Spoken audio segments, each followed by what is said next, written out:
Set हो गया backlash में WWE championship Randy Orton versus John Cena का। तो अस्सलाम वालेकुम guys, welcome back to UTX wrestle the ultimate wrestling breakdown.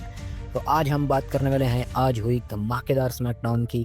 तो स्मैकडाउन को स्टार्ट करते हैं जॉन सीना उसी एंटायर में आते हैं, उसी ब्लैक स्क्रीन के साथ, और सिर्फ उनके थोड़े कपड़े चेंज होते हैं। फिर रिंग साइड में आते हैं जॉन सीना और उसी रिंग अनाउंसर को बुलाते हैं और फिर बोलते हैं कि वो एक पन्ना सा पकड़ाते हैं उसको कि दोबारा अनाउंस कर। तो वो पिछली बार की तरह फिर से उसी तरीके से लास्ट रियल चैम्पियन करके अनाउंस करते हैं और जॉन सीना को ठंडक मिल जाती है। फिर वो बात करते हैं ऑडियंस के साथ, वही रिलना शुरू कर देते हैं ऑडियंस को। फिर रैंडी ऑर्टन भी आ जाते हैं। फिर वो बात करते हैं उनके 25 साल के जो करियर है उसकी। फिर यहाँ पर इन्होंने मेंशन कर दिया है जॉन सीना के बाप ना बनने की वजह। तो कह रहे हैं कि इसी वजह से तू बाप नहीं बन सका है। रैंडी ऑर्टन ये बातें कर रहे हैं जॉन सीना की कि तू किसी की रिस्पेक्ट नहीं करता। मैं उस जॉन सीना को जानता था जो सबकी रिस्पेक्ट करता था, बच्चों के जो हॉस्पिटल्स वगैरह होते हैं वहाँ जाता था और अप्रिशिएट करता था बच्चों को। तो अब इस वजह से तेरी जो है वो औलाद नहीं हुई और इनका जो है मैच अब बैकलैश में सेट हो चुका है। तो स्टोरी तो काफ़ी अच्छी बना दी। फिर उसके बाद अटैक कर देते हैं जॉन सीना और रैंडी ऑर्टन जो है आरके लगा के सेगमेंट को एंड कर देते हैं। फिर नेक्स्ट मैच आता है फ्रैक्सियम वर्सेस लॉस गार्जा। तो ये मैच फ्रैक्सियम जीत चुके हैं लॉस गार्जा से। फिर टिफनी स्ट्रैटन आती हैं और अपनी बड़ाइयाँ करने लग पड़ती हैं कि मैं अब शार्लेट फ्लेयर जैसे नहीं है, कोई दूसरी शार्लेट फ्लेयर नहीं बन सकती, वैसे ही टिफनी स्ट्रैटन भी नहीं बन सकती। तो फिर जेड कारगिल आके इनको इंटरप्ट करती हैं और इनका मैच सेट हो जाता है आपस में। मैच के दौरान नाओमी अटैक कर देती हैं जेड कारगिल पर और डिस्क्वालिफिकेशन से मैच एंड हो जाता है। उसके बाद अटैक करते करते टिफनी स्ट्रैटन पर अटैक कर देती हैं नाया जैक्स, और अब मेरे ख्याल से बैकलैश में इन्हीं का मैच सेटअप होगा। तो देखते हैं क्या बनता। फिर जैकब फाटू और सोलो सिकोवा की एंट्री होती है और सोलो सिकोवा माइक पकड़ के जैकब फाटू की तारीफ़ें वगैरह कर रहे होते हैं। तो अचानक ही जैकब फाटू माइक उनसे छीन लेते हैं। फिर बोलते हैं कि मैंने तुझे बोला था कि मैं इस टाइटल को हासिल करूँगा तेरे साथ या तेरे बगैर, विद यू और विदाउट यू। तो ये इंटेंशन तो कुछ ठीक नहीं लग रही जैकब फाटू की। फिर आ जाते हैं एलए नाइट अपना रीमैच मांगने के लिए।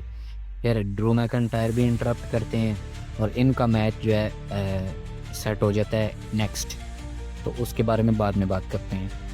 फिर ज़ेलिना वेगा और चेल्सी ग्रीन का टाइटल का मैच होता है और सीक्रेट परवस जो है, क्या बोलते हैं, सीक्रेट हार्वेस्ट जो है वो बीच में करने की कोशिश करते हैं इंटरप्ट, लेकिन रेफरी उनको बाहर भेज देते हैं और ये मैच जीत जाती हैं ज़ेलिना वेगा और न्यू चैम्प बन चुकी हैं अब। फिर मेज़ आते हैं मेज़ टीवी के साथ और बोलते हैं कि मैं जॉन सीना को हराया है रेसलमेनिया में, जो तुम लोगों का चुना हुआ चैम्पियन नहीं कर पाया, मतलब कोडी रोड्स की बात करते हैं।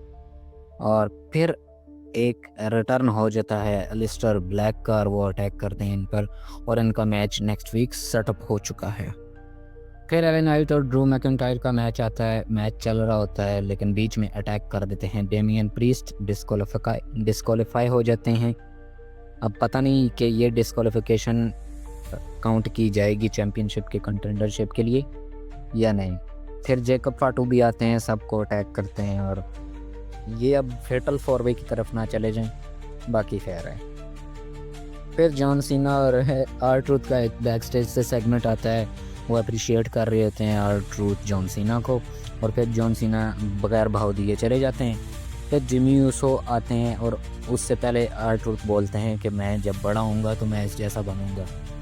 तो जिमी यूसो बोलते हैं भाई तू ऑलरेडी बड़ा है। और आर ट्रूथ के सेगमेंट जब भी आएंगे एंटरटेन ही करेंगे, मुझे तो बहुत मज़ा आता है आर ट्रूथ के सेगमेंट से। फिर आता है main event TLC match, street profit DIY versus motor city machine guns. तो ये मैच भाई साहब क्या ही मैच था। स्टोरी कुछ भी नहीं है इनकी, लेकिन मैच इतना तगड़ा डिलीवर किया है आज इन्होंने। मैच के हवाले से बात की जाए तो मैच तो मैं कहता हूँ कि बहुत ही हैवी मैच इन्होंने डिलीवर किया है। कोई टेबल पर पटक रहा है, कोई चेयर्स मार रहा है एक दूसरे को, स्टील्स जो लैडर्स होती हैं उस पर पटका जा रहा है। और आखिर में तो भाई साहब क्या हुआ, टमासो चैंपा को मिड एयर स्पीयर पड़ा है, तकरीबन 14-15 फुट ऊंचाई से लटके होते हैं बेल्ट पकड़ के, वहाँ पर स्पीयर पड़ता है।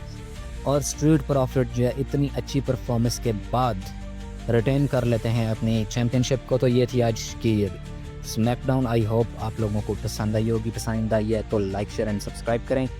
मिलता हूँ मैं किसी और वीडियो में, तब तक के लिए अपना ख्याल रखिएगा। अल्लाह हाफिज़।